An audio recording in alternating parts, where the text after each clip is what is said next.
Boa noite a todos. Estão me ouvindo? Edmilson, Luciano Ferrer, Gilberto Moreno, Rodrigo Coutinho. Me confirmem se estão escutando bem aí o som, por favor.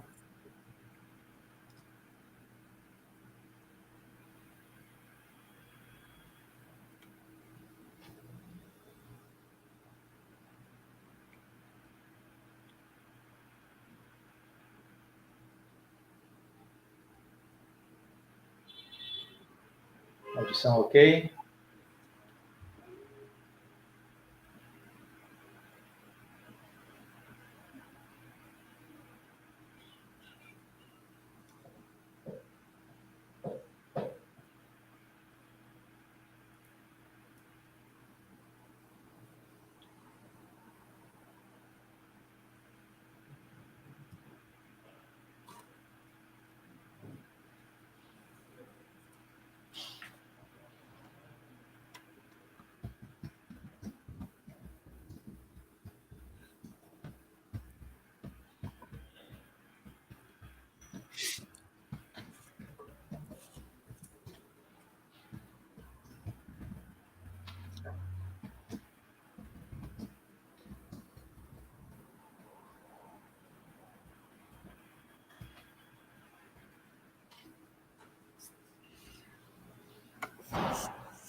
Muito bem, todo mundo dizendo que o som está ótimo. Vamos começar. 19h04. Tínhamos marcado para as 19h, vamos começando, o pessoal vai chegando e vai entrando aos poucos aí na sala. Muito bom. Para quem eu ainda não falei, ainda esse ano, feliz ano novo para todo mundo, um excelente 2022, com muita saúde, muita paz. Estamos reiniciando a nossa série de lives aqui no canal Viver de Renda, aqui no YouTube. Iniciamos essa ideia das lives em dezembro do ano passado, fizemos 2 lives, uma com o Marcelo Pedreira, falando sobre tecnologia, né? Ele tinha recém-chegado da Web Summit de Portugal e nos falou um pouco do que aconteceu no que é hoje o maior evento de tecnologia do mundo, a Web Summit, lá em Lisboa. E depois falamos com o Marcelino Lima, que é empreendedor na área de saúde, falou um pouquinho sobre sua experiência na área empresarial, né, nessa parte aí do segmento de saúde, e ao mesmo tempo falou sobre o home office, os problemas que estava causando o home office por conta de questões relacionadas à coluna, desconfortos. Isso no mundo inteiro começou a acontecer, esses problemas, exatamente por má postura. O Marcelino é especializado exatamente nessa parte aí de coluna, de fisioterapia, e falou um pouco para a gente sobre isso. Para esse ano, a gente já está com algumas lives agendadas para o mês de janeiro. A gente vai falar hoje com um convidado super especial, que é o Márcio Portocarreiro. Já eu vou apresentar vocês a ele. E nós, hoje vamos falar sobre o agronegócio que tem carregado o Brasil nas costas já há algum tempo. Já pelo menos, talvez, aí umas 2 décadas, o Márcio vai poder confirmar isso, mas pelo menos há umas 2 décadas, o Brasil tem sido referência mundial nessa área do agronegócio e é o que tem salvado o PIB brasileiro. Tem conseguido jogar dinheiro para dentro do mercado brasileiro, aumentando o PIB. Projeções para esse ano no PIB do recorte do agronegócio falam em algo de 5% de alta. São as primeiras previsões que eu já tive acesso para esse ano. E aí ele vai falar um pouquinho sobre os segredos desse agronegócio e vai dar um recorte aí muito interessante sobre a cadeia produtiva do algodão. Vocês vão ficar surpresos com o que ele vai falar. Aí, logo na sequência, ao longo desse mês, a gente vai falar com a Alceli Barroso, vamos convidar. A Alceli é uma pessoa da direção da IBM e vai poder conversar conosco sobre tecnologia, mudança de carreira, requalificação profissional, novos mercados de trabalho, novas tecnologias. Então, ela vai trazer um pouco uma visão de uma das maiores empresas do mundo do setor tecnológico, que é a IBM. E, para finalizar o mês, a gente vai conversar também com o Marcos Costa. Marcos Costa também é um velho conhecido. Ele já foi presidente da Alstom aqui no Brasil, empresa francesa. Depois ele presidiu a General Electric Transportes. Vai trazer um pouco da visão dele de CEO e falar sobre tomada de decisão, formação de equipes, gestão de crise, enfim, uma série de assuntos aí da agenda dos CEOs de uma multinacional. Para fevereiro, a gente já está mais ou menos agendado também com outro antigo amigo, Reinaldo Polito. Reinaldo Polito, que é especialista nessa área de comunicação, autor de diversos livros sobre como falar em público, como conduzir reuniões, como falar para se apresentar, perder o medo de se apresentar para multidões. Então, vai ser uma conversa também muito agradável, muito interessante, tenho certeza. Então, vamos dar continuidade a essa série de lives ao longo desse ano. E hoje nós vamos falar mais sobre essa questão do agronegócio. O Márcio Portocarrero é produtor rural, especializado nessa área de agricultura, uma vasta carreira, vamos dizer assim, nesse segmento responsável pelo PIB do Brasil brilhar nessas últimas 2 décadas. Teve uma passagem super importante também no Ministério da Agricultura, Pecuária e Abastecimento, quando esteve ligado ao ex-ministro Roberto Rodrigues, um dos maiores nomes do nosso país. Tem uma visão muito grande desse empresariamento do agronegócio, ao mesmo tempo uma visão muito interessante sobre o cooperativismo, porque a agricultura, para funcionar, ela precisa de dinheiro, precisa de tecnologia, precisa de conhecimento e precisa de união. E essa é a ideia do cooperativismo. Sem união, fica difícil, sobretudo para os pequenos produtores, se engajarem nas cadeias produtivas, nos arranjos produtivos e acessarem financiamento, acessarem insumos, tecnologia, conhecimento e os mercados internacionais. Porque é disso que se trata hoje o agronegócio brasileiro. É um segmento que está diretamente conectado com os grandes centros internacionais. E sobre isso que o Márcio vai estar falando aqui conosco. Vou colocá-lo aqui na tela. Márcio, boa noite, tudo bem? Como vai? Boa noite, Clóvis. Boa noite a todos. Eu agradeço a oportunidade de poder falar um pouco sobre o nosso setor, em especial sobre a cadeia do algodão, mas pretendo aí fazer uma abordagem de toda a situação do agronegócio moderno, eficiente, empresarial no Brasil, que nos coloca como um grande player na produção de alimentos, fibras e proteínas do mundo. Estou à disposição. Vamos embora, vamos conversar e aproveitar o tempo. Sim, sim.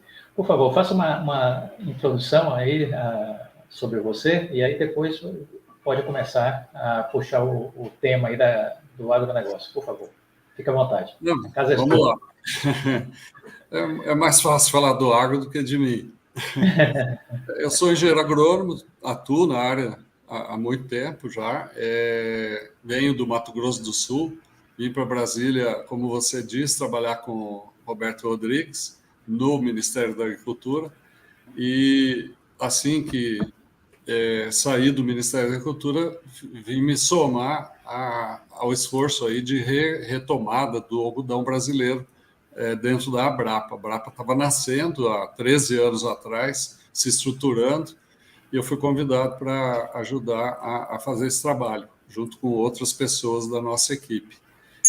Em resumo, é isso, né? Tenho atuado o tempo todo em agricultura, na agronomia, já dei aula na universidade, sempre voltado para a questão de formação de mão de obra, de inteligências para melhorar a forma de produzir no Brasil. Esse é o resumo da história. Perfeito.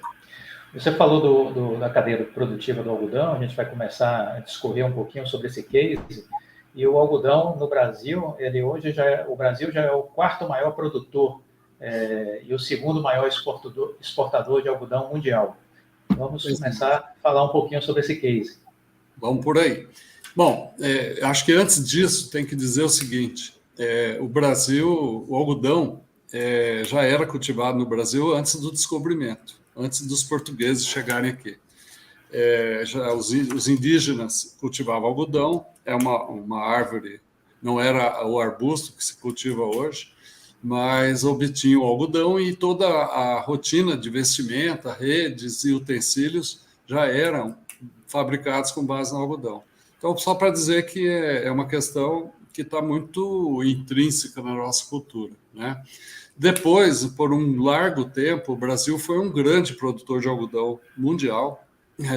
Chegamos a cultivar 4 milhões de hectares de algodão, é uma grande área, em se tratando de algodão. No estado do Paraná, São Paulo e Nordeste do Brasil, em agricultura familiar, pequena escala, baixa produtividade, poucas variedades eficientes disponíveis, pouca tecnologia para controle de pragas e doenças, então a produtividade era baixa, era quase como uma cultura de subsistência, mas a produção que se obtinha mantinha a indústria nacional, que não é pequena. Acho que vale um destaque aí. Dentre as cadeias produtivas da economia brasileira, a cadeia do algodão é a segunda cadeia que mais gera empregos, e já era assim no passado. Primeiro lugar a construção civil, depois veio o algodão. Não estou falando só da lavoura, dentro da porteira, né, da produção. Uhum.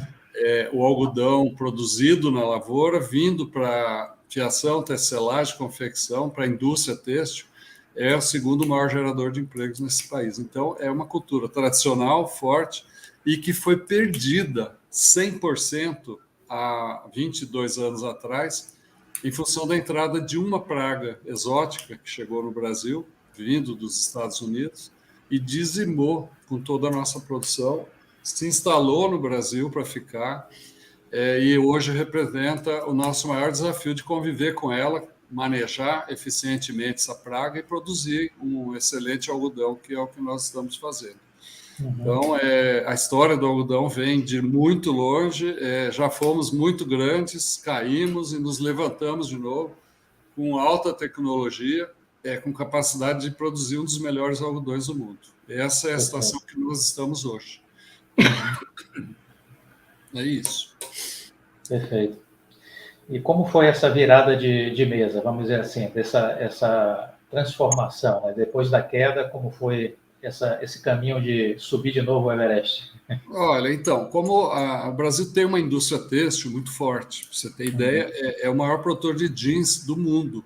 Nosso produto, jeans, vai para as grandes marcas mundiais. O mundo veste o jeans brasileiro, só para você ter ideia. Somos também muito fortes em tapeçaria, né, nos produtos aí de cortinas, tapetes, material de cama, mesa e banho. A malharia brasileira é muito forte também. E quando houve essa queda da produção a zero, nós nos tornamos o segundo maior importador de algodão. Então, quase que inviabilizou a indústria nacional, tendo que buscar algodão nos Estados Unidos, na Índia e em outros países, para continuar produzindo aqui no Brasil. Esse espaço que ficou aberto no mercado estimulou um grupo de produtores a retomar o cultivo de algodão, buscando no mundo o que tinha de melhor em tecnologia, para não errar novamente, para não perder para uma praga, para um inseto. E houve, então, o que nós chamamos de a retomada do cultivo do algodão no Brasil, já sobre outras bases tecnológicas, em grandes propriedades, trazendo o que se praticava de melhor no mundo aqui para nossa prática, e tivemos uma contribuição muito efetiva da Embrapa também, adaptando essas tecnologias aos solos de Cerrado, aos solos do Brasil, e o que nos fez avançar em 22 anos de praticamente zero ao quarto maior produtor e segundo maior exportador mundial. É um projeto que foi pensado e com estratégia, nada foi criado, foi tudo ouvindo o mercado, o que deveríamos fazer, e dentro desse conceito de ouvir o mercado, a gente saiu do Brasil para conversar com os compradores mundiais, ou também para ir para a Austrália, ver como que eles estavam fazendo, para os Estados Unidos, para a Turquia, para a Índia, trazer o que tinha de melhor na forma de produzir algodão de qualidade.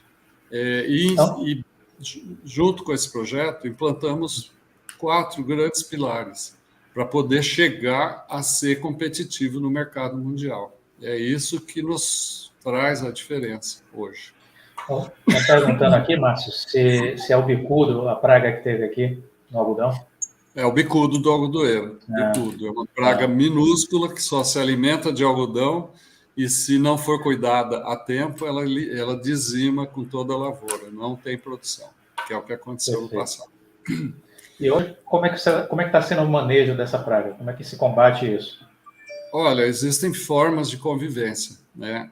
Um combate efetivo da praga na lavoura, a prevenção com armadilhas que são colocadas ao redor da lavoura, com feromônio para atrair os insetos e evitar a propagação e procriação deles dentro das lavouras.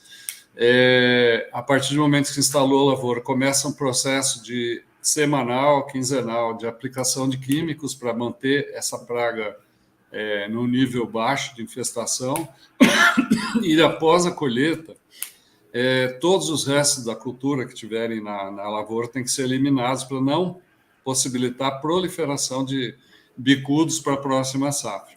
E também com o transporte do algodão, do caroço do algodão, da lavoura, até as indústrias de óleo e de farelo, todo o caminho que os caminhões percorrem são avaliados, fiscalizados, acompanhados pelas associações estaduais, pelos produtores, no intuito de eliminar qualquer planta que possa nascer ali caindo da carroceria de um caminhão, uma semente. Com isso, a gente consegue manter um equilíbrio um convívio entre a praga e a economia do algodão. É o item de maior custo na produção de algodão hoje. Tem safras que o produtor tem que fazer até 18 aplicações para poder de químicos para conviver com esse problema. Nós estamos com um grande investimento, quando eu falo, produtores de algodão brasileiro, com a Embrapa, já com 8 anos já de investimento na geração de um material modificado, geneticamente modificado, que vai nos responder como solução para a questão do bicudo, que é uma variedade de algodão resistente ao bicudo. Está muito avançado esse projeto.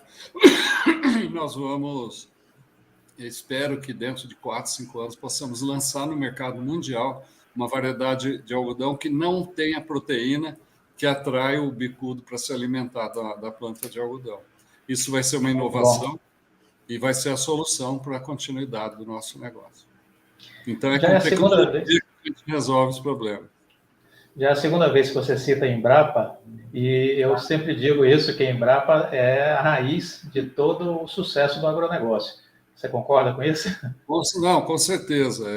Eu não adiantava eu pegar uma mala e ir para a Austrália, ver como que o australiano planta algodão, num solo, num clima, numa condição geográfica completamente diferente da nossa. O que nós fizemos foi levar pesquisadores, ir junto, e trazer na mala as informações, e a Embrapa se dedicou a adaptar para as nossas condições. A agricultura tropical, o Brasil é líder mundial em agricultura tropical, foi toda adaptada, desenvolvida pela Embrapa, e hoje é referência no mundo todo. Não é o caso só do algodão.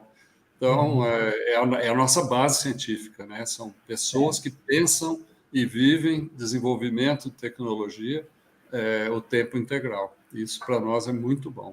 É uma joia raríssima que nos faz diferente. Ou seja, ciência e tecnologia está atrelado ao desenvolvimento de qualquer país, de qualquer produção, de qualquer cultura que a gente venha a estruturar no nosso país, né? A prova tá no algodão, né? Você romper com as dificuldades, trazer a tecnologia, adaptar, e hoje, como exemplo, a maior produtividade por hectare de algodão do mundo é brasileiro. Nós produzimos 1.800 quilos por hectare de algodão, de fibra, enquanto que o americano, produtor americano, que é o nosso maior concorrente, produz 950 quilos. Então, nós estamos longe em tecnologia, em eficiência, uso do solo, racionalização dos recursos, e tudo isso foi a soma de fatores que nos fez melhores. E produzindo algodão de altíssima qualidade, que é o mais importante. Maravilha. O que mais você poderia falar sobre a cadeia produtiva do algodão? Esses temas aí. Eu dei uma abordagem rápida sobre os pilares, e não é. Sim. Aí eu gostaria de deixar claro que esses pilares não servem só para o algodão. Tá? Nós fomos ver o que o mundo fazia para ser melhor e diferente, trouxemos, adaptamos a nossa rotina, mas o que coloca o produtor de algodão na vanguarda hoje no Brasil são 4 pontos fundamentais para se estabelecer com eficiência nesse negócio do mundo aí, do agro. O primeiro deles é sustentabilidade. Nós somos bombardeados dia e noite por concorrentes, por gente mal informada ou gente preocupada, com medo de que, para crescer e ser tão grande como nós somos no Brasil, estejamos destruindo a Amazônia, Pantanal e outros biomas, né? Ou usando trabalho de forma irregular, similar a escravo. E para isso, nós desenvolvemos protocolo de certificação das fazendas produtoras. São protocolos seríssimos que levam em conta toda a legislação trabalhista brasileira, todas as normas da OIT, as NRs. Na área ambiental, o Código Florestal Brasileiro, que é o mais complexo do mundo, e na questão de boas práticas, a adoção de tudo que há de inovação para produzir da melhor forma possível.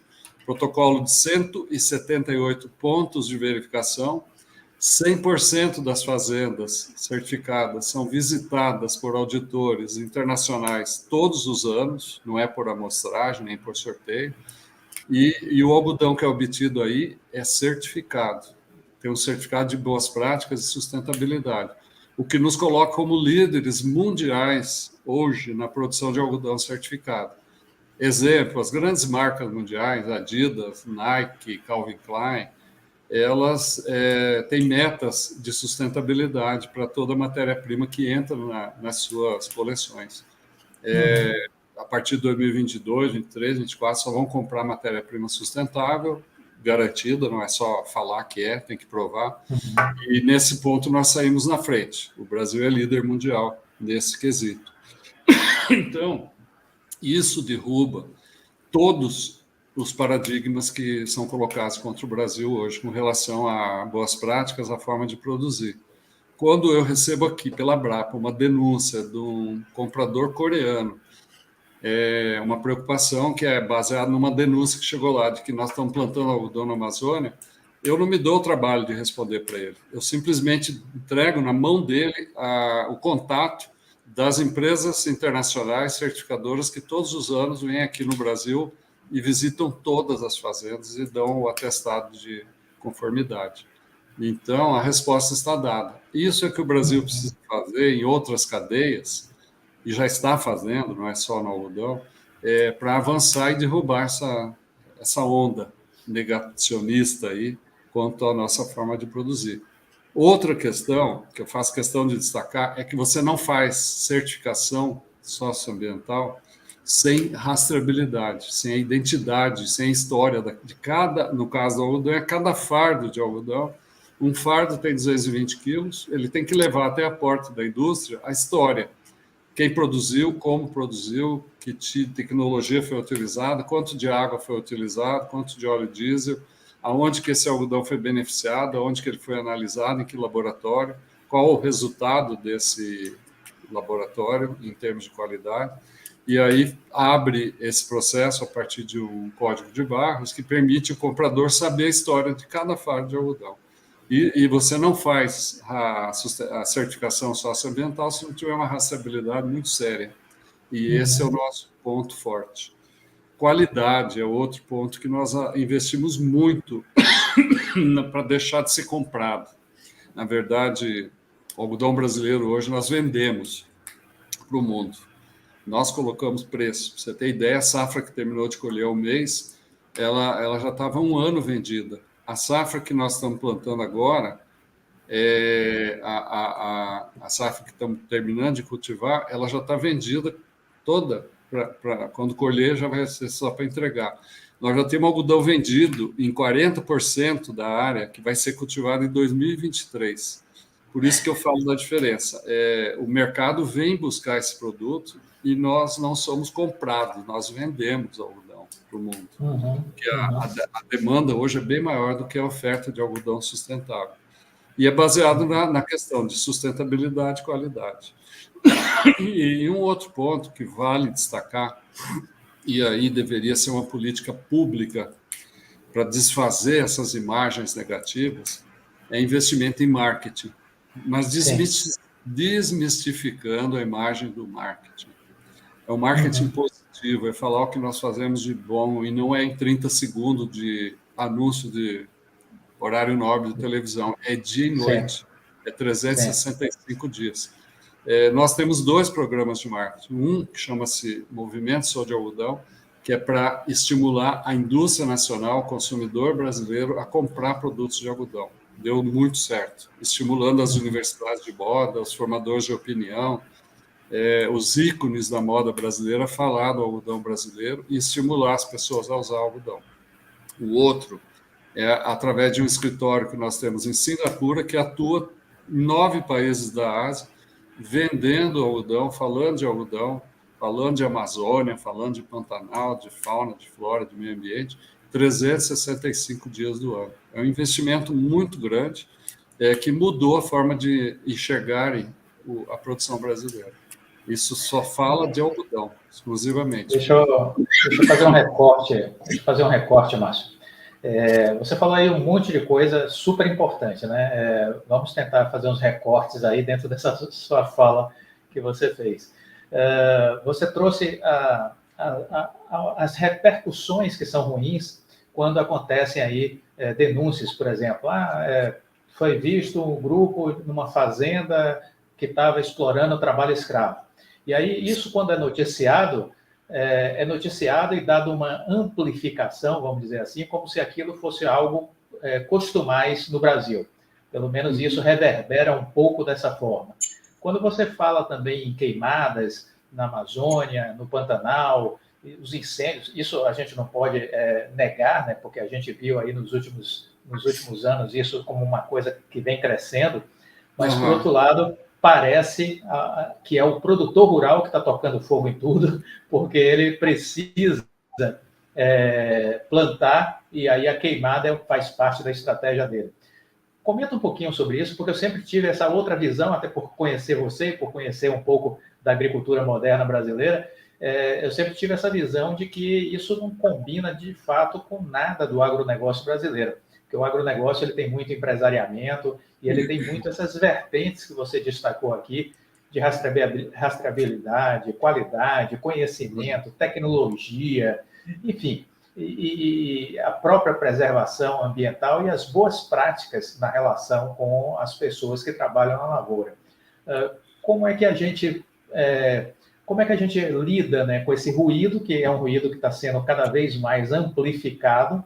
Existe também aí uma estratégia, vamos dizer, de países que são ameaçados ou afetados pelo crescimento do agronegócio brasileiro, que são interessados em amplificar esse ruído, né? E é uma estratégia comercial também para amplificar o ruído. Como a gente lida com isso? Você falou do marketing que precisa ser constante, que eu acho que é um caminho também, né?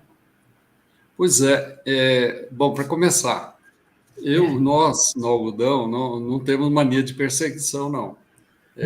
Se tem culpa nessa imagem distorcida que chega lá fora, a culpa é nossa. Que nós falamos muito para nós mesmos o tempo todo e deixamos passar o tempo sem nos defender e sem mostrar o lado bom do nosso negócio. Por isso que eu falei que o marketing tem que ser entendido de forma diferente. Você tem que produzir a verdade a partir do marketing e levar ela para a massa, para a população mundial e mostrar que a gente sabe fazer bem feito. Existe uma diferença muito grande entre o ilegal e o legal. No que se refere a desmatamento, nós levamos 12 anos discutindo um Código Florestal brasileiro, que permite que se preserve no Cerrado 80%, 30% da propriedade e explore 70%. Na Amazônia, que é o contrário, se explore 20% e preserve 80%, preservado, com custos inerentes à preservação nas costas do produtor rural que está vivendo ali. Isso tem que ser mostrado de uma forma correta. Aquele produtor que vai abrir uma área nova dentro da legalidade, com licença ambiental e com permissão do Código Ambiental, ele não é um criminoso. Ele está fazendo a coisa correta, porque ele já está preservando em outra ponta. Agora, aquele madeireiro, aquele cara que derruba simplesmente para explorar e expandir a área e vai abandonando essas áreas para trás, esse é o criminoso que tinha que ser expurgado, tinha que ser tirado do país, mandado embora daqui, porque nós não queremos isso para nós. É isso que traz uma imagem ruim. Mas, como eu comecei falando, a culpa de tudo isso que está acontecendo é nossa mesmo, de não saber comunicar eficientemente. Tá? A gente fica na defensiva, batendo o tempo todo nos inimigos imaginários, quando, na verdade, se nós não trabalharmos com eficiência, os inimigos somos nós mesmos. Porque a sociedade enxerga o cara bem-sucedido numa caminhonete enorme cruzando a cidade e não vê aquela caminhonete como instrumento de trabalho dele. Parece que é um cara que ficou rico de uma hora para outra.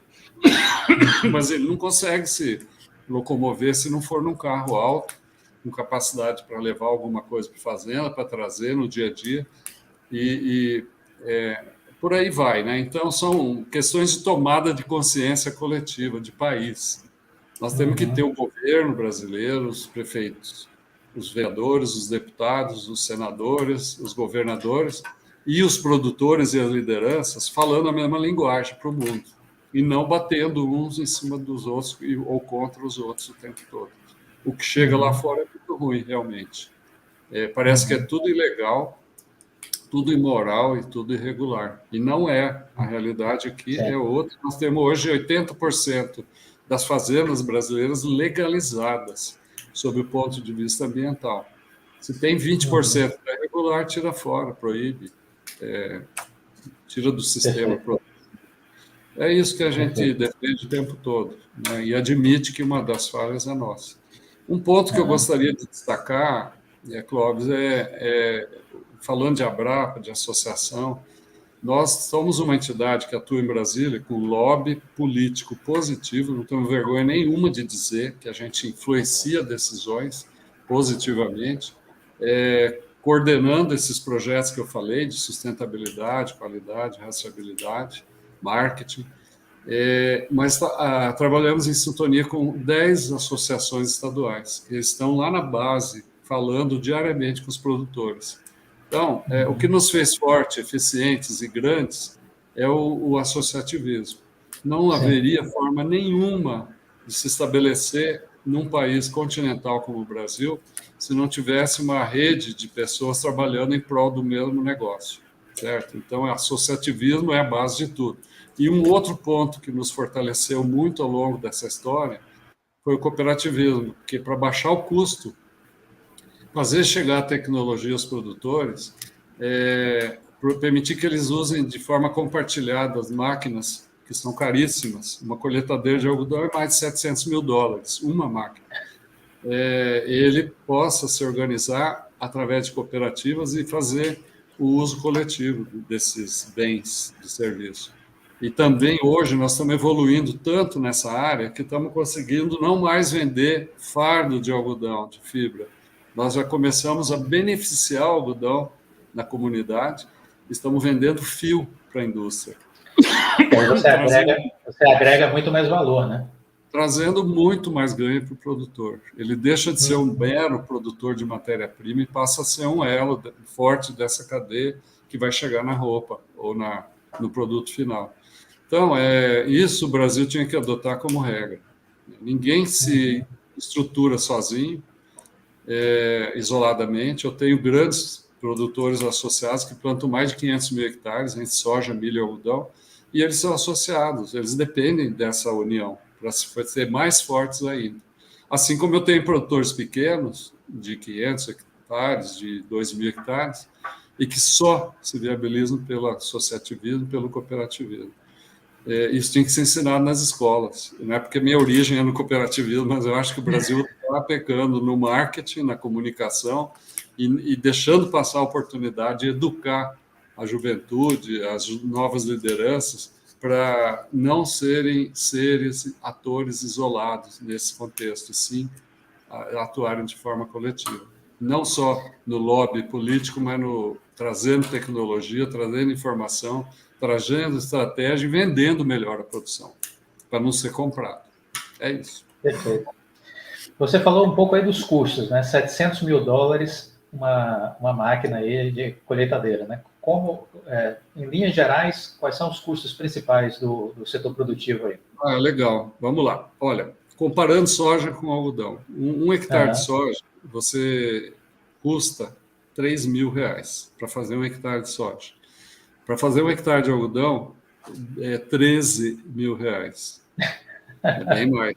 Aí entra custo com insumos químicos, com energia, com máquina, com equipamento, com semente, com tudo. Bom,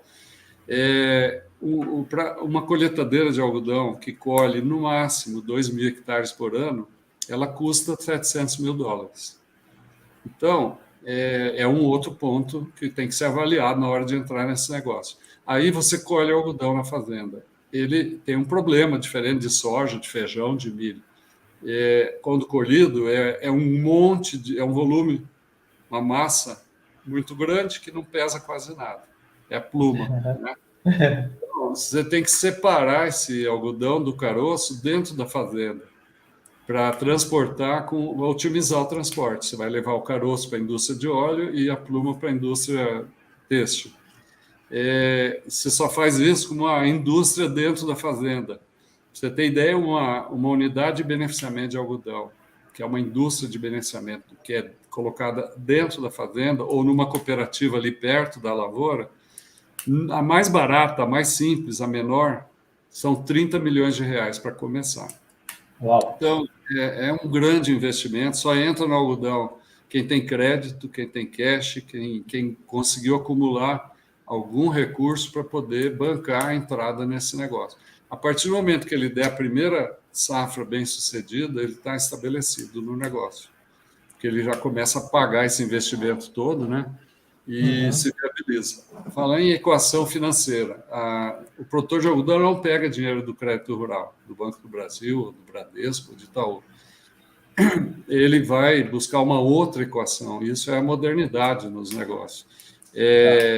Ele tem 30% da demanda de recursos que ele tem, ele pega em crédito de negócios futuros. Como eu falei, eu estou com a safra de 2023 sendo vendida já. Então, esse dinheiro entra na frente e vai ajudar a pagar a safra que eu estou plantando agora. Você está antecipando receita. Receita com custo internacional, com juro internacional. Eu tenho mais 30% que é obtido a partir de crédito que o produtor grande, bem estruturado, tem da indústria química, da indústria de fertilizante. O que ela faz? Ela me fornece os produtos que eu preciso e pega uma CPR para garantir a entrega da produção para pagar a conta. Então, não é dinheiro, a moeda é algodão. Então, já estou com 60% da equação garantida. Os outros 40%, o produtor obtém na praça onde ele atua. Transporte, energia, quando é o caso de algodão irrigado, e outras coisas que caem na conta, e que ele tem que ter esse capital para bancar. Aí ele deixa de pegar dinheiro do crédito oficial, deixa esse recurso para financiar milho, feijão, soja, que é muito mais desassistido desses aparatos aí, e se viabiliza com um custo muito menor para se levantar em cima da cultura do algodão. Então, é a forma moderna que o produtor buscou de novas equações financeiras para não ficar dependente exclusivamente de política pública, de política governamental, para poder viver. Isso não é nossa realidade, da realidade do produtor de algodão.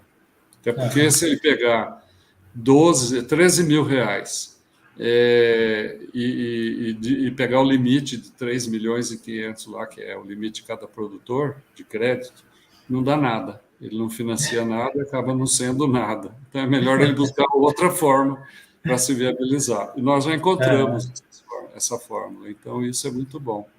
Diminui uma engenharia, né? Diminui muito a demanda por recursos públicos e abre espaço para captação externa. Diante desse volume de recursos, Márcio, o pequeno produtor só tem jeito aí de se viabilizar via associativismo e cooperativismo. Ele não consegue entrar num negócio desse de forma alguma. Nós nem recomendamos. Abrapa, vamos lá. O produtor que queira começar a plantar algodão, o primeiro passo que ele tem que dar é ir numa associação estadual naquela região e buscar se inteirar do que é isso.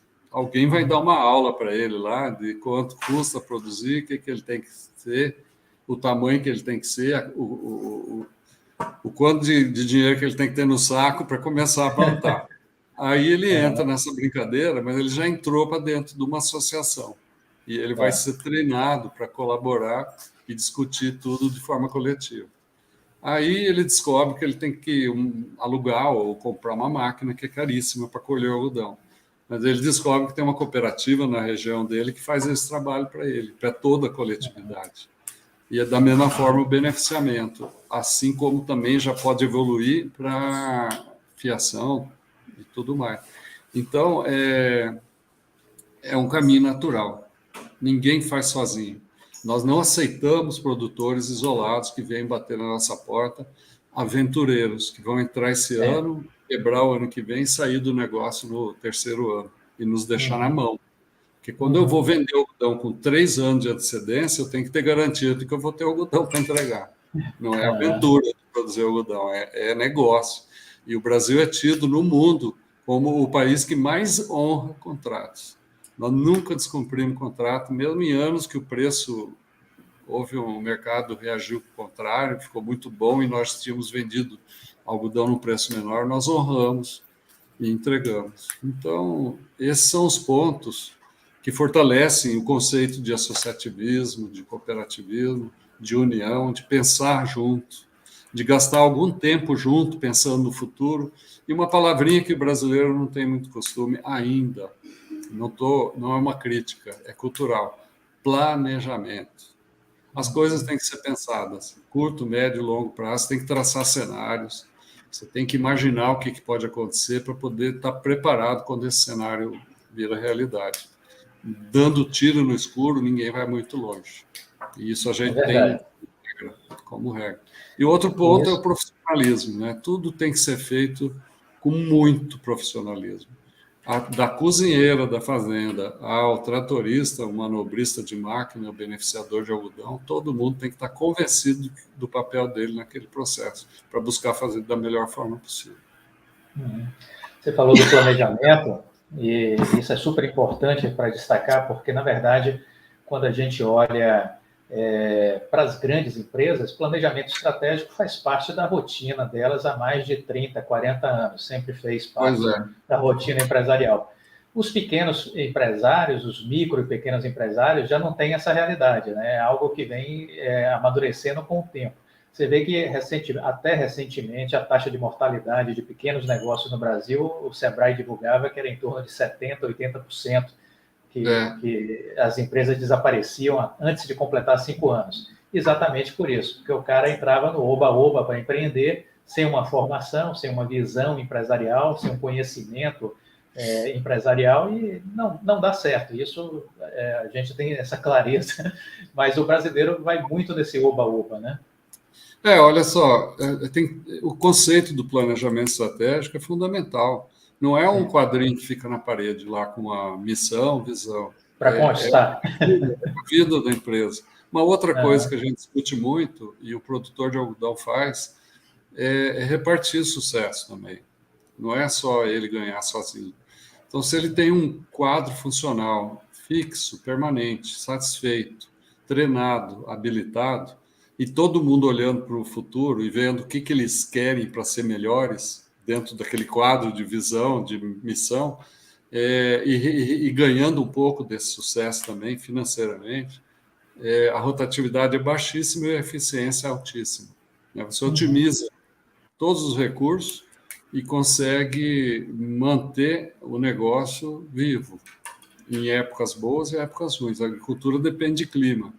Então, se você tem compromisso do gerente, do funcionário tratorista, do cara que mexe com a máquina coletadeira, imagina a responsabilidade por um ser humano em cima de uma máquina que custa $700 mil. Ele tem que estar super motivado para aquela máquina funcionar no máximo dela, sem grandes problemas. E é coletivo, né? Por isso que a diferença... Eu tenho um exemplo muito bom, Clóvis. Nós comparamos há 2 anos atrás uma fazenda certificada na mesma região com uma fazenda igual à mesma área, mesma tecnologia, de uma fazenda não certificada. A diferença em custo para produzir chega na casa dos 15% a menos para uma fazenda certificada. Porque lá todo mundo é treinado, todo mundo sabe apontar as coisas, sabe aonde que ele deve sugerir melhoras permanentemente e de que forma que pode se fazer para obter o melhor. Numa fazenda não certificada, o cara acorda de manhã e não sabe o que vai fazer no final do dia. Espera para ver o que vai acontecer. Aí ele produz e não tem para quem vender. Ele não tinha estratégia, ele não pensou o negócio como um todo. Né? Ou não tem como beneficiar todo o algodão porque produziu demais. E ele não olhou para o mercado, que é o que a gente faz para ele, lá fora, e fala, olha, produza 30% a mais aí, porque o mundo vai vir buscar esse produto. Vamos ganhar dinheiro agora, é agora. Ou então, já aconteceu na Brapa, reduz em 35% a produção esse ano, que o mundo está desovando e nós não podemos queimar o preço, temos que ganhar para manter, para pagar a conta, pelo menos. Então, esse negócio do planejamento, da profissionalização, do uso dos instrumentos de gestão, assim como a gente tem instrumento para manejo de praga, doença, fertilidade, tem também para a área econômica. O produtor hoje, nesse nível que eu estou falando, ele tem esses aplicativos aí que faz a avaliação diária do negócio dele. Quando ele chega no final da safra, ele sabe quanto custou cada arroba de algodão e qual foi o benefício que ele teve com aquele investimento que fez. Esse é o ponto principal. Não adianta ele achar que está ganhando dinheiro e está quebrando. Descobrir dali um ano que ele está devendo tudo para alguém, trabalhando para o banco, que não é o caso. Né? Esse é o grande problema. A gente está vivendo aí uma revolução tecnológica, né? Agora, fibra ótica chegando ao Brasil, expandindo a fibra ótica no Brasil, 5G chegando, falando-se já em indústria 4.0, uma grande velocidade de conectividade, mais integração entre as pessoas, com os mercados mundiais. A gente está vendo aí a questão da robótica, equipamentos inteligentes, né, que isso vai aumentar a produtividade, vai aumentar a rentabilidade, qualidade. A agricultura vai ser cada vez mais tecnológica? Como é que você está vendo isso? Ou isso a gente ainda vai ter um chão para caminhar? Olha, já estamos vivendo essa revolução. A gente tem avaliado isso permanentemente. No começo tinha um medo de que nós estivéssemos incorporando muito mais tecnologia do que o produto era capaz de pagar, e não é verdade. Hoje, o que nos leva são as inovações.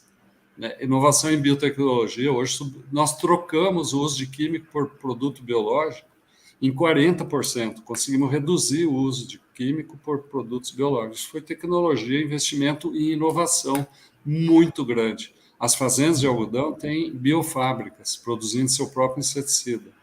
né? Manipulação genética a favor da agricultura, adaptando as plantas ao clima, aos déficits hídricos, ao excesso de água. Tudo isso está sendo trabalhado ao mesmo tempo. Nanotecnologia usada em larga escala. Para você ter exemplo, esse projeto que eu te falei, que é parceria com a Embrapa, na busca de uma variedade de algodão resistente ao bicudo, estamos usando uma tecnologia que nem é mais transgenia, é o RNA interferente. Nós estamos tirando da planta a proteína que alimenta o bicudo. É uma interferência no RNA da planta. Quer dizer, o que está por trás disso aí é uma coisa em larga escala, em tecnologia, que não é mais só aquela coisa do conceito de difusão de tecnologia, abre a cova a cada 30 centímetros e tanto de profundidade, joga tanto de sementes e tanto de adubo. Isso aí já foi há muito tempo. Hoje nós estamos enxergando a propriedade pelo satélite. O cara não precisa sair do escritório para fazer monitoramento de praga, de fertilidade, de doença, de potencial de produção, da hora certa de aplicar produto ou não aplicar. O uso de drone para monitorar praga e doença o tempo todo dentro sobrevoando as lavouras, e drone para aplicar produto, no caso de herbicida, naquele lugar que precisa aplicar, e não aplica mais na área inteira. Né? É a seletividade. Antigamente você tinha aqueles aviões que pulverizavam toda a lavoura, né? Agora você vai com precisão, né? Então, quando você fala em agricultura de precisão, é isso para nós. Né? Quando fala em agricultura 4.0, nós já estamos falando de 5.0. Né? O uso de satélite, a propriedade hoje ela é toda georreferenciada, o dono da fazenda enxerga toda a fazenda o tempo todo. E como que está a situação, o estado vegetativo das lavouras, problema de praga, de doença. Naquela área está mais vermelho, porque a atividade de praga está maior, na outra área está um verde escuro, porque está muito bem, está vegetando bem. E assim que ele faz o monitoramento, a fertilidade do solo, ele não põe uma grama de fertilizante se não for necessário. Antigamente você fazia uma fórmula padrão e distribuía na fazenda inteira, né? Jogava dinheiro fora. Fazia depósito de fertilizante para o futuro, que nunca chegou. Na verdade, você dá o que a planta precisa e repõe o que foi tirado. Né? Então, essa é a agricultura que está aí, veio para ficar, que nos torna competitivos, que nos coloca na vanguarda aí no mundo todo. Quando eu falei de 1.800 quilos por hectare de algodão no Brasil versus 950 quilos no americano, é isso que está embutido aqui. Nós aqui somos estimulados o tempo todo a sobreviver, a ser eficiente. Lá ele recebe subsídio, o produtor americano plantou, ele vai lá no condado dele lá e recebe um subsídio porque ele está plantando. Ele vendeu, se o preço que ele vendeu está abaixo do preço do mercado, ele recebe um subsídio para complementar. Aqui não tem. Né? Aqui ou você é ou você não é, ou você é eficiente ou você sai fora do negócio. Mas isso foi muito positivo para nós, né?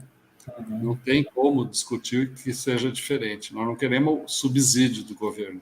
O que a gente queria era um grande investimento público em desburocratização, em infraestrutura, logística, né? Destravar esse país de uma vez por todas, com parceria público-privada, tudo que vier para melhorar a nossa competitividade. Não subsídio. Né? Mas novas formas de produzir nós já descobrimos. Agora temos que ter os instrumentos para ser competitivo. Escoamento, Márcio, escoamento de produção ainda é um gargalo, ou seja, a questão da precariedade das estradas, a não existência de um sistema, de um modal de ferrovias, isso atrapalha portos adequados para escoamento dessa produção? Como é que você vê isso? Melhorou ou continua ruim? Não, vamos lá. Olhando para 15 anos atrás, hoje melhorou muito, porque nós já estamos conseguindo tirar a produção lá do Mato Grosso por cima, né? Pelos portos fluviais chegando no oceano. Isso não acontecia antes. Antes a gente tinha que atravessar o Brasil em cima de quatro rodas aí num caminhão para chegar em Santos ou Paranaguá. Isso já não é mais necessário. Melhorou bastante, está melhorando. é um discurso que nós não vamos abandonar nunca, porque nós nunca vamos poder dizer que está bom, que o ideal é esse, que a matriz de transporte brasileira foi errada e tem que se, para se recuperar não é de uma hora para outra. Né? Da mesma forma, a visão burocrática da autoridade pública brasileira tem que mudar, está mudando lentamente, tem que fazer o que o Ministério da Agricultura conseguiu agora, a autocertificação, quer dizer, em vez de ter um batalhão de fiscais para ver o que cada empresário do meio rural ou industrial, da indústria de alimentos está fazendo, é dar um crédito para ele e ele que faça bem feito. Se não estiver fazendo bem feito, fecha. Põe uma faixa verde e amarela na porta da indústria dele e fala assim, não compre nada desse cara aqui porque ele é bandido. Não é fiscalizando que você resolve o problema. Então, é esse ponto que nós temos que fazer a virada. E isso não se faz de uma hora para outra. Tem palavras que eram proibidas de dizer há pouco tempo, hoje já podemos pregar elas como solução, que é a parceria público-privada, trazer dinheiro de fora, de grandes investidores que enxergam esse potencial no Brasil. Isso vai ajudar a reduzir o custo para nós. Então, tem pontos ainda para avançar, e não vai ser feito em 4, 8 ou 12 anos, mas a gente está avançando com consciência. O que acontecia antes, Clóvis, é que o setor produtivo era passivo. Ele vinha para Brasília bater lata lá na porta do governo quando a coisa já não tinha mais saído, quando a dívida, o endividamento era impagável e quando já não tinha mais nada que pudesse ser feito do ponto de vista de busca de eficiência, de competitividade. Agora, estou falando de 15 anos para cá, a gente está forte. Nós temos uma frente parlamentar de deputados, de senadores que são do nosso lado e que pensam como nós, na economia brasileira, no bem do negócio, e que colocam projetos para rodar que podem levar 10 anos até para ser aprovados e virar lei, mas que vão virar. A gente sabe que vão. Sabe? Hoje a gente tem ouvido que nos ouve. Antes não tinha que fazer barulho. Eu mesmo, cansei de ir aqui na Praça dos Três Poderes fazer carreteiro lá, ficar uma semana no sol lá, para tentar fazer o governo mudar uma posição. Isso acabou. O setor é respeitado. Agora, volto no mesmo ponto de novo. Nós temos que ter planejamento, temos que ter projeto. Né? Nós temos que dizer para esse povo que nos representa o que nós queremos para o Brasil de melhor. Né? E aí, sabendo o que a gente quer, nós vamos lá, vamos lutar até o fim para conseguir e fazer o Brasil ser realmente o país que nasceu com a vocação para ser. E não vou culpar nenhum outro país que está enxergando aqui como uma ameaça. Não é, a ameaça somos nós mesmos. Nós é que temos que nos organizar e ser eficiente, competitivo e honesto. Fazer as coisas com honestidade, que é o que tem sido buscado no nosso setor. Perfeito, maravilha. Dificuldade com relação à mão de obra, como é que você vê essa situação? Porque a gente tem uma escola pública que deixa muito a desejar. Praticamente a gente está produzindo analfabetos funcionais. 70% pelo menos desses alunos que passam pela rede pública não conseguem ler de forma adequada, escrever de forma adequada, interpretar um texto, correlacionar conteúdos. É um desafio para o agronegócio essa limitação estrutural da educação ou algo está sendo feito para mitigar esse problema? Como é que isso está sendo resolvido? Olha, já foi um problema muito mais sério, conceitual mesmo. Daquela imagem do Jeca Tatu, do cara da roça, né, de botina, boné, chapéu, que era pejorativo, hoje é uma honra ser produtor rural ou ser funcionário de uma propriedade rural. Então, está mudando o conceito, o jovem está indo para as universidades, para as escolas técnicas e vindo buscar emprego na produção, porque paga bem. Ele está começando a entender que é melhor viver lá no meio rural, onde ele tem internet, tem tudo que ele precisa, e quando ele quiser, ele vai tirar férias no lugar que ele quiser do mundo, não precisa viver nesse lugar, ele pode ir lá passear. Nós não temos dificuldade de mão de obra. O que nós temos feito ao longo do tempo é investido na formação dessa mão de obra. E isso é um investimento permanente. Né? É o que as empresas estão fazendo também. As empresas estão investindo cada vez mais. Quando ponho uma equipe para funcionar dentro de uma fazenda, eu dou treinamento para todo mundo que está lá. A mulher que faz cafezinho até o gerente. Para cada um saber seu papel, a sua função ali dentro e a hora de ligar e de desligar o botão. Tem que saber ler, lógico, tem que saber escrever e tem que saber apontar as coisas e entregar isso para a gente poder jogar no sistema de gestão. Eles são avaliados individualmente e sabem disso, né? Então, a rotatividade é muito baixa. Como eu disse, um operador de colheitadeira que pega uma máquina de $700 mil para operar, ela faz parte do corpo dele. E ele entende ela melhor do que qualquer um, porque ela conversa com ele. Ela é inteligente, né? É climatizado, tem bem-estar, tem tudo para ele, mas ela dá isso em função dele saber apertar o botão certo, né?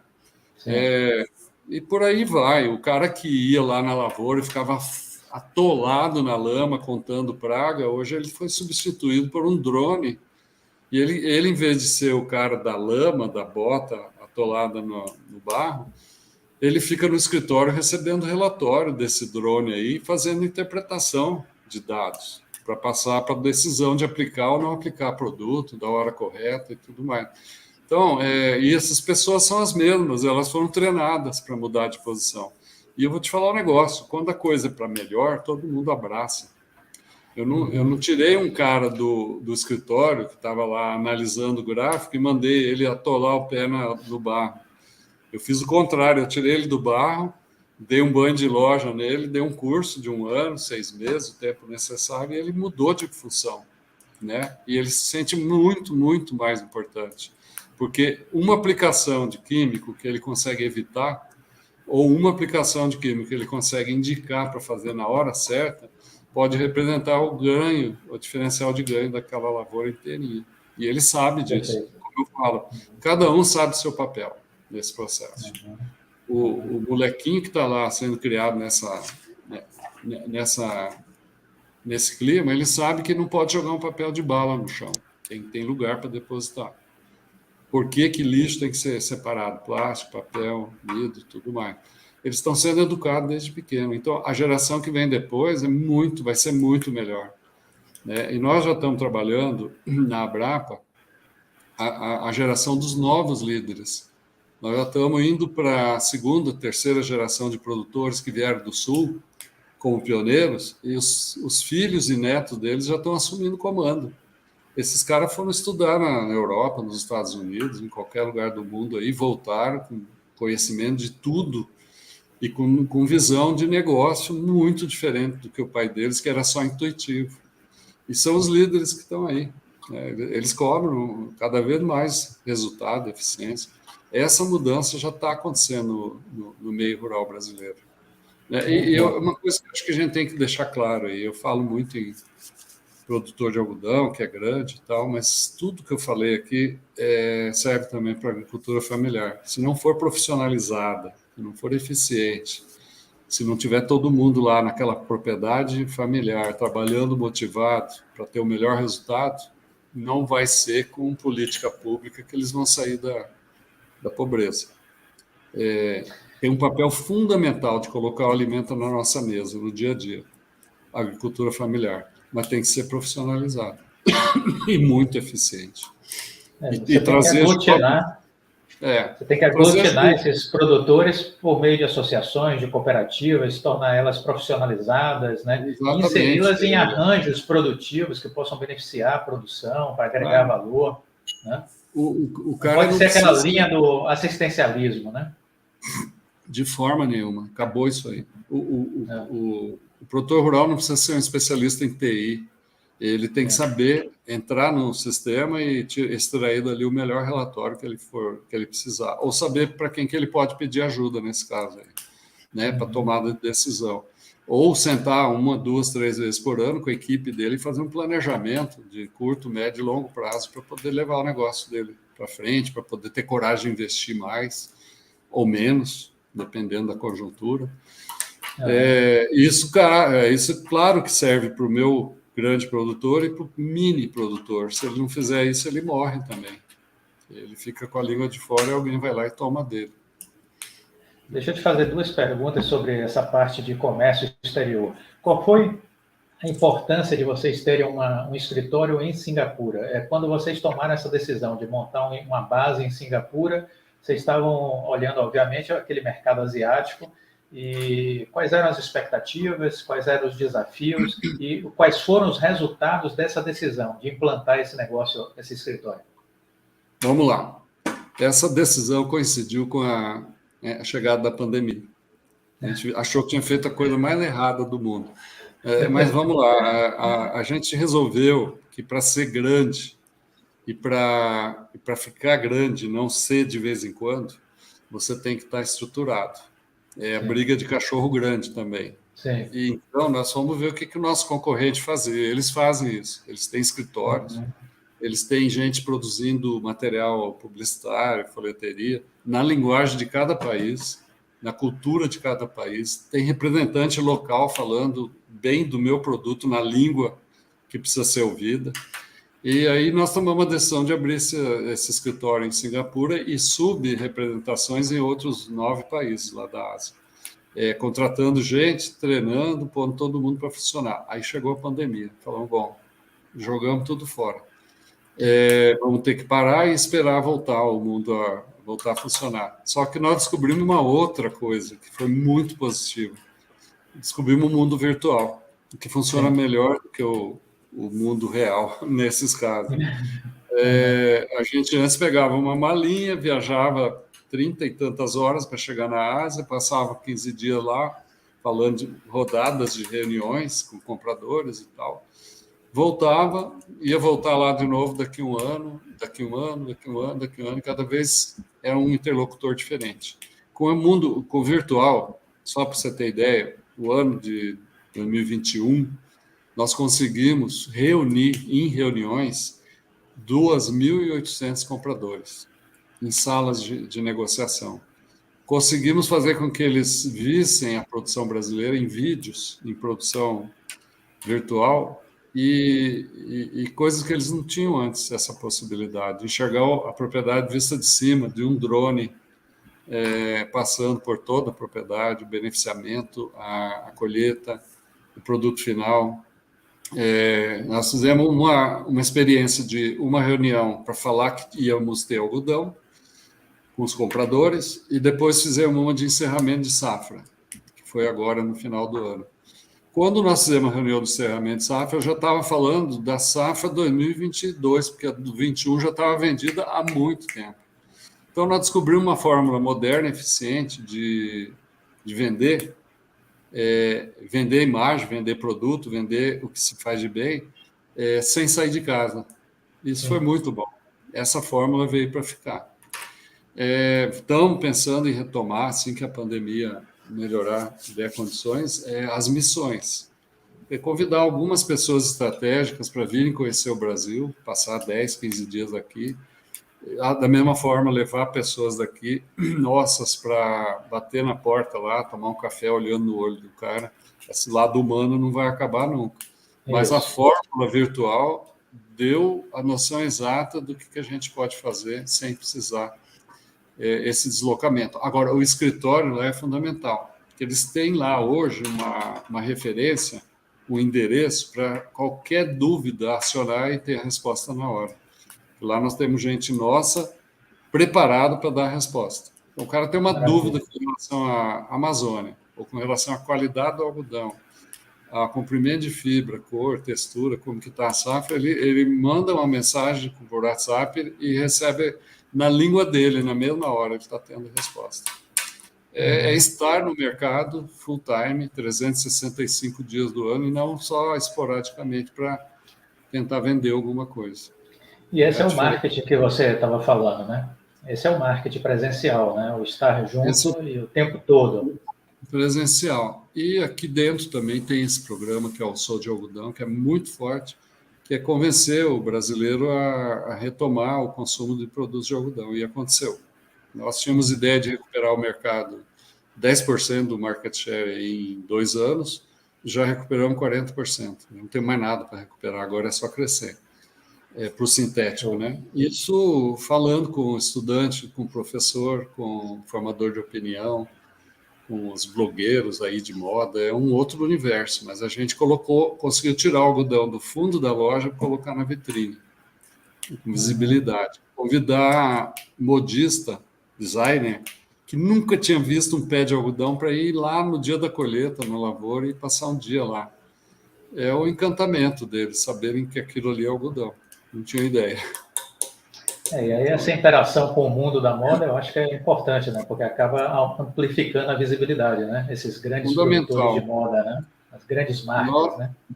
nós estamos com um projeto lançado já, com uma marca brasileira, de rastreabilidade da lavoura até a etiqueta. Aqui na roupa vai Uhum. QR Code, que vai permitir o comprador enxergar naquela camisa que ele comprou quem foi a família que produziu aquele algodão. Muito bom, muito bom. Essa já tá funcionando.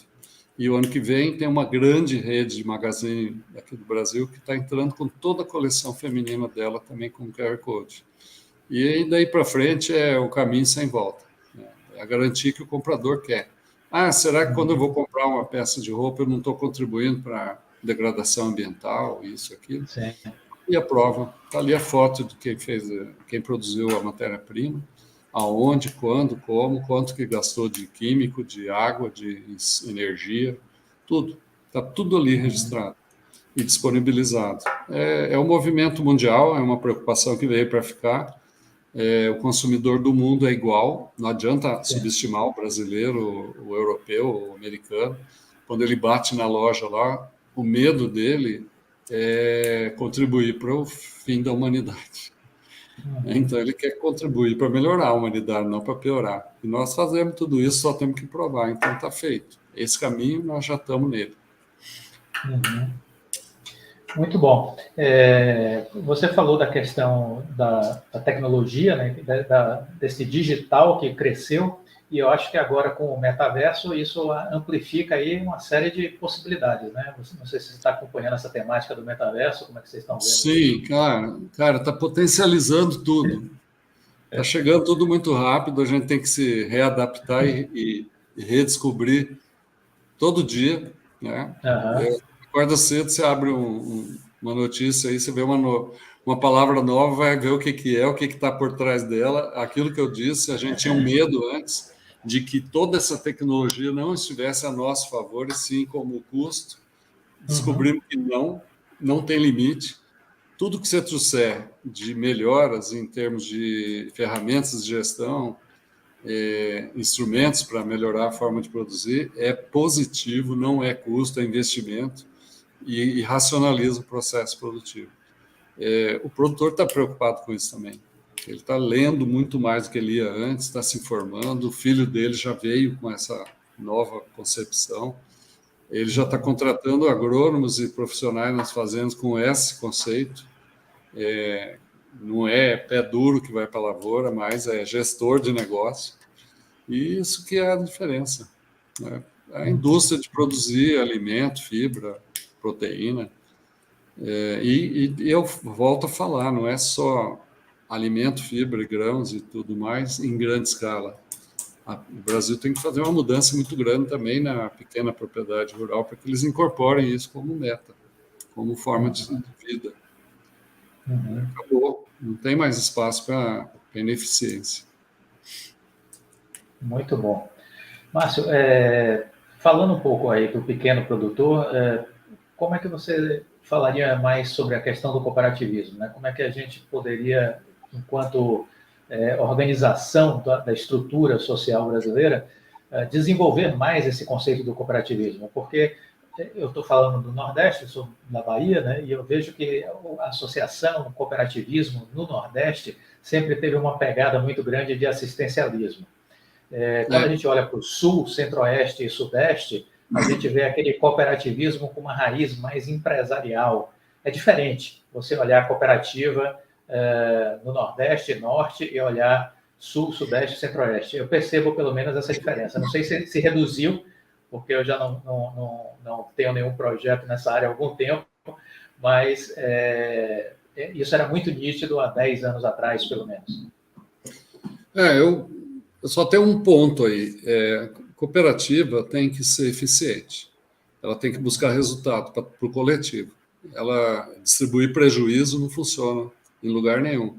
E cooperativa de cunho simplesmente social, então ela é uma cooperativa social, não é uma cooperativa de resultado. E essa não vai resolver esse problema que eu estou levantando aqui, da eficiência. Sim.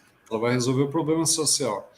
Vamos falar de cooperativa empresarial, ela tem que ser competitiva, eficiente, se comunicar muito bem com o seu produtor e ter todo mundo engajado no mesmo objetivo, né? A soma dessas produções, quando chegar, tem que ser igual, né? Você não trabalha diferentes em escala diferentes para ser igual e pregar a igualdade, né? O cooperativismo tem que romper umas barreiras aí de profissionalização que já foram rompidas no sul, centro-oeste, sul, sudeste. Tem que promover a renovação dos quadros, das pessoas, das lideranças, trazer gente nova, sangue novo, entender que não, às vezes o produtor não é a pessoa mais indicada para ser o diretor da cooperativa. Ele é produtor, ele tem que ser produtor, muito bom produtor. Agora, o cara que vai fazer negócio, comprar, vender e tocar o negócio, tem que ser um profissional contratado e bem pago para isso. Um produtor rural, ele é produtor rural. O cara formado na visão econômica do negócio, ele vem para contribuir, né? E se não tiver bom, troca. Não tem que eleger ele é substituído a partir da ineficiência dele, se for o caso. Então, esse grande passo tem que ser dado, né, para que a sociedade brasileira use o cooperativismo como alavanca de melhora coletiva, né? E eu tenho exemplos aqui, grandes produtores nossos que são cooperativados, porque eles entendem que a partir do cooperativo eles são mais fortes ainda, né? Eles não têm medo do competidor vizinho dele, que é grande também. Ele enxerga nesse cara um aliado e não o inimigo. E o pequeno que está junto com ele só vai crescer, né? Você não vai enxergar o grande sendo beneficiado e o pequeno morrendo, porque senão a cooperativa deixa de existir, né? Então tem que quebrar esses preconceitos e trazer todo mundo para dentro. Quer dizer, se eu tenho 10 fardos de algodão ou um, eu sou produtor de algodão da mesma forma. Tem que ser eficiente com 1 ou com 10, ou com 10 mil ou com 100 mil. E tem que estar lá com espaço para discutir do meu tamanho, do tamanho que eu sou e de onde que eu quero chegar. Volta no ponto lá do planejamento e de saber o que é, né? É isso aí. O caminho é só esse, não tem outro, não. E não adianta esperar que o governo vai montar uma estrutura para me ajudar a ser cooperativista. Você é cooperativista, você aprende a ser com as dificuldades e com o sucesso. Não é com política pública, não. Senão, não é cooperativismo puro, é cooperativismo governamental, que é aquele social que eu falei que também pode existir, para resgatar pessoas da miséria, da fome, da pobreza e tudo mais. Tudo bem, eu acho ótimo, fantástico. O cooperativismo é uma ponte também para isso. Perfeito. Só para a gente entrar já nessa reta final, que papel você vê assim nos movimentos migratórios? Porque isso me chamou a atenção uma certa feita que eu estava estudando um pouco esse universo do agro, que eu via os fluxos migratórios do sul e isso me parecia que causava um impacto, que causou um impacto positivo, transformacional na agricultura brasileira, né? Porque eram pessoas habilitadas para a terra, né? Os gaúchos, os paranaenses, catarinenses, e de repente eles saem com uma cultura alemã, italiana e vai levando isso pelo Brasil afora, né? Por diversas cidades. Você vê o gaúcho pelo Nordeste, pelo Norte, pelo Centro-Oeste, os CTGs. Olha, Clóvis, eu já ouvi uma coisa que eu achei muito legal, que se tivesse gaúcho na África, eles não estariam tão atrasados. Não, mas olha, não vou falar de gaúcho, se parece, mas tem paulista, tem mineiro, tem empreendedor em todas as áreas.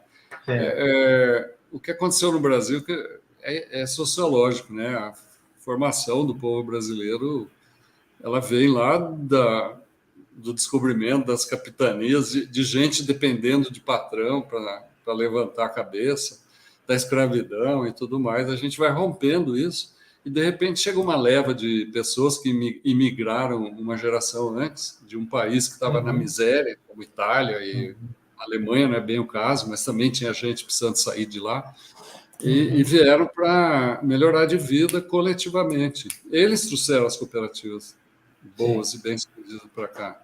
E levaram, a partir do Rio Grande do Sul, onde eles foram deixados, Espírito Santo, e se estabeleceram numa geração, juntaram tudo em cima de um caminhão e foram ver o que tinha de novo por esse país afora. Terra barata e oportunidade, onde ninguém enxergava.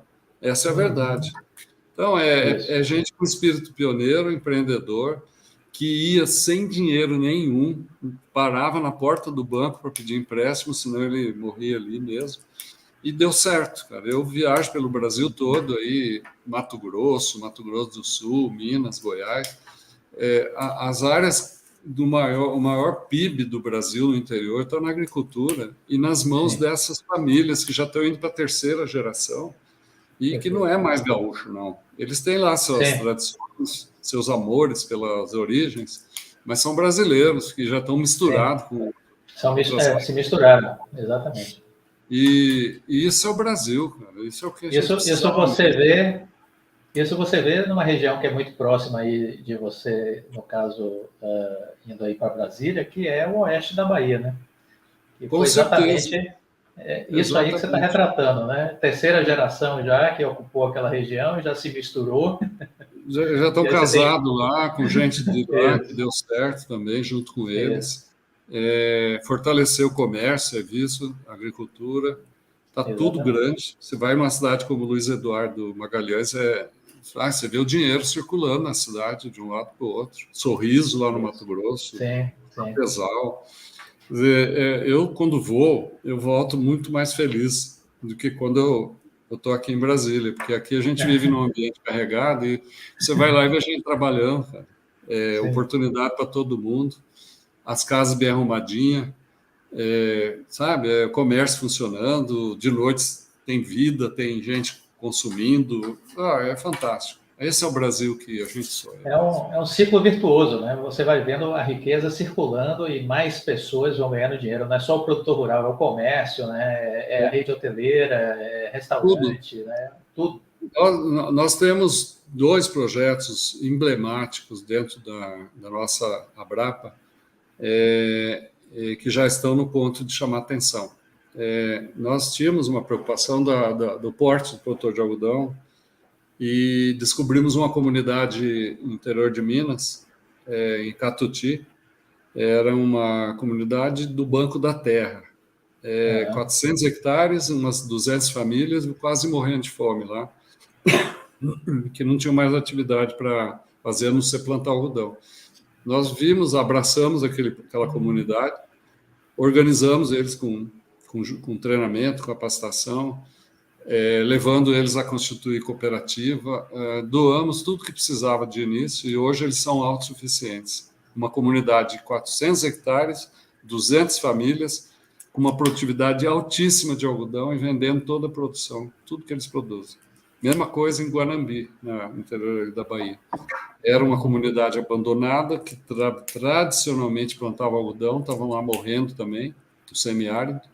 Doamos orientação, treinamento, capacitação, formamos líderes em cooperativismo e doamos kits de irrigação. Hoje, o índice de produtividade de algodão de Guanambi é superior a de qualquer outra região de alta produtividade brasileira. Então, a prova de que não é o tamanho, é a forma de fazer as coisas, define. As cooperativas estão lá funcionando em nome de todo mundo. Eles aprenderam a trabalhar de forma coletiva, escolheram seus líderes, têm participado dos debates. Assim, numa mesma reunião que eu tenho um cara que planta 500 mil hectares, eu tenho Guanambi que tem lá 300 hectares plantados e são extremamente competitivos e discutindo no mesmo nível. É isso que a gente queria. E conseguimos provar que é viável. Maravilha. Tem que ter política para isso, tem que ter trabalho. Sim. Muito bom, Márcio. Olha, super obrigado. Valeu. Super obrigado pela live. Agradeço. Foi muito boa a conversa. Foi muito legal. Eu acho que dava para a gente continuar batendo um papo aí por Nossa, muito muito. tempo. Estou à Mas, disposição. Falar. uh, É mas bom eu acho falar que foi muito quando a bom. gente gosta do que faz. Sim, com certeza. E assim a gente vai passando conhecimento, as pessoas conhecendo esse mundo, né? Porque muita gente que é da cidade não conhece esse mundo do agronegócio, só de ouvir Exato. falar e muito É. superficialmente. E para quem se conhece um pouco mais, fica encantado, né? Com a evolução desse segmento. Tirar um pouco da carga de preconceito que tem e mostrar que é todo mundo brasileiro que acorda de manhã, reza para chover ou para parar de chover para poder sobreviver. Igual. Exatamente. Não é o cara que é muito grande, que é muito rico, ele é muito endividado também, ele gera muitos empregos, ele viabiliza uma região inteira, e é isso dessa forma que ele tem que ser visto, e não como o vilão da história. Sim, Ele sim. anda numa caminhonete 4x4 é porque ele precisa dela para trabalhar, não é porque ele tem um prazer mórbido de atravessar a cidade com ela. Uhum. A sociedade brasileira vai ter que se reformular nesses conceitos também. Sim, sim. Se inspirar nas histórias de sucesso, admirar quem tem sucesso, né? A gente precisa mudar essa Claro, cultura de que sucesso é ofensa pessoal, né? acho que em algum momento a gente implantou isso e tem que jogar no lixo, cara. Porque senão nós não Isso, vamos sair exatamente. da fase crítica. É um olhando para o outro, torcendo para dar errado. Nós temos que torcer para o Uhum. país dar certo. Isso. Né? Márcio, Mas super obrigado. valeu, obrigadíssimo. Estamos aqui à disposição. Tá? Valeu. Uma grande noite para você e um abraço para todo mundo que Realmente. participou da live. Fica com Falou, Deus. Tchau. abração. Tchau, tchau.